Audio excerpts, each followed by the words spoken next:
Attorney General Merrick Garland speaking on this eve of the January 6th anniversary. But top Democrats, including people like Adam Schiff with a lot of investigative credibility, have been calling on the DOJ to do more. Garland discussed the hundreds of arrests already made, which is true, and he didn't discuss any specifics about the future, which is appropriate. But he also broadly said there's more to come. The Justice Department remains committed to holding all January 6 perpetrators at any level accountable under law, whether they were present that day or were otherwise criminally responsible for the assault on our democracy. The actions we have taken thus far will not be our last. But a year in, many results are available, and some say it's not enough. I am joined by Democratic Senator from Rhode Island, Sheldon Whitehouse, a key member of the Judiciary Committee. Welcome back, sir. Thanks, Ari. Good to be with you. Absolutely. This is an important time. You have just put out a new statement. I'll read it. You say, with regard to this DOJ probe, quote, sweeping up low-level players while ignoring the kingpins upstream isn't a full investigation, end quote. Why do you say the DOJ investigation at this point is not full, and what should it look like? Well, Merrick Garland would agree with me that it's not full. He just said so in his own speech, that they are going to continue. He also said in his speech that you ordinarily, in an investigation, begin with the smaller, say this was a drug ring, street-level dealers, and then work your way up to the leaders and the kingpins. And he used that analogy about starting with the smaller cases and working up.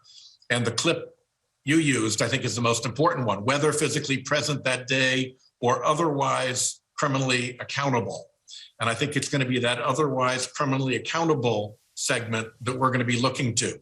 So far, it has been a very large array of trespassing and glorified trespassing prosecutions of people who actually broke into the building. But it has not gone into the various rings that might have supported that or into the key fundraisers and ringleaders behind the whole thing. So, you know, TBD, as you said, it's totally appropriate for us not to know of their investigative steps, particularly if it's grand jury work. But at the moment, all that they've shown us so far has been basically street dealer prosecutions. Does the available evidence suggest that there should be criminal liability for people around Donald Trump in government or his political operation? It certainly provides what a prosecutor would call predication for instigating an investigation, looking into it, and trying to drill down whether you can and should make a case. And there's a very good comment by Jamie Raskin in a piece that just came out from Elizabeth Drew, who's been watching these things in Washington for a long time as a very wise observer. And Raskin said, look, basically there are three circles here. There's the outer ring of all the crazies who bashed into the building, who the Department of Justice has been focusing on so far. Then there are the rings themselves, the QAnon groups, the Proud Boys, the Oath Keepers. And to the extent they broke into the building, the DOJ has been looking at them as well. But then there's the inner circle that Raskin talked about, that committee is looking at. And I hope that between that committee's work and the DOJ's work, the kingpins and the ringleaders get their due.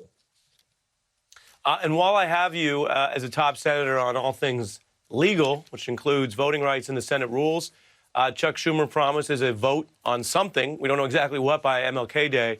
Does that mean that, to your knowledge, Senator Schumer must have 50 votes for something with regard to stopping types of McConnell filibuster obstruction?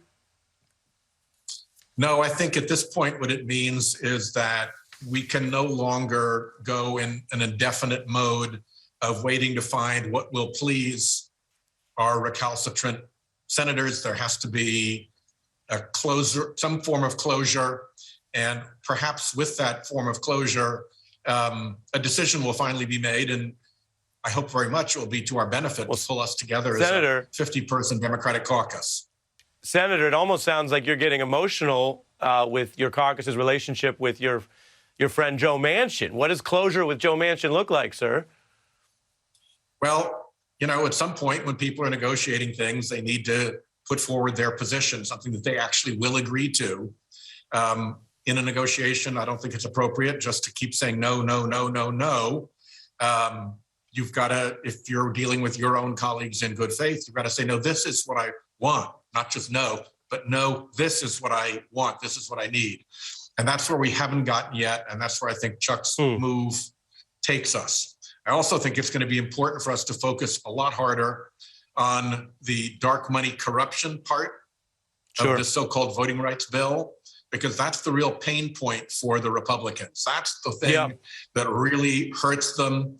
That's the thing that, you know, Mitch McConnell's minions and the Koch brothers' minions were talking about as the kryptonite issue that they couldn't twist or contort.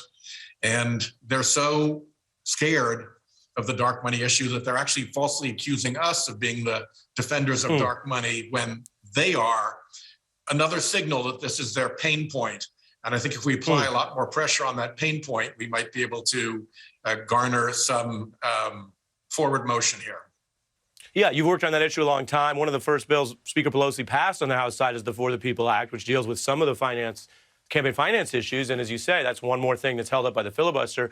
I don't know if it'd be helpful, but here on behalf of the Beat, Senator, if you want to bring Joe Manchin here to have a public discussion, we could call it anything. We could call it an interview. We could call it a group therapy for closure of whatever that is. We'd be interested in all of the answers, sir.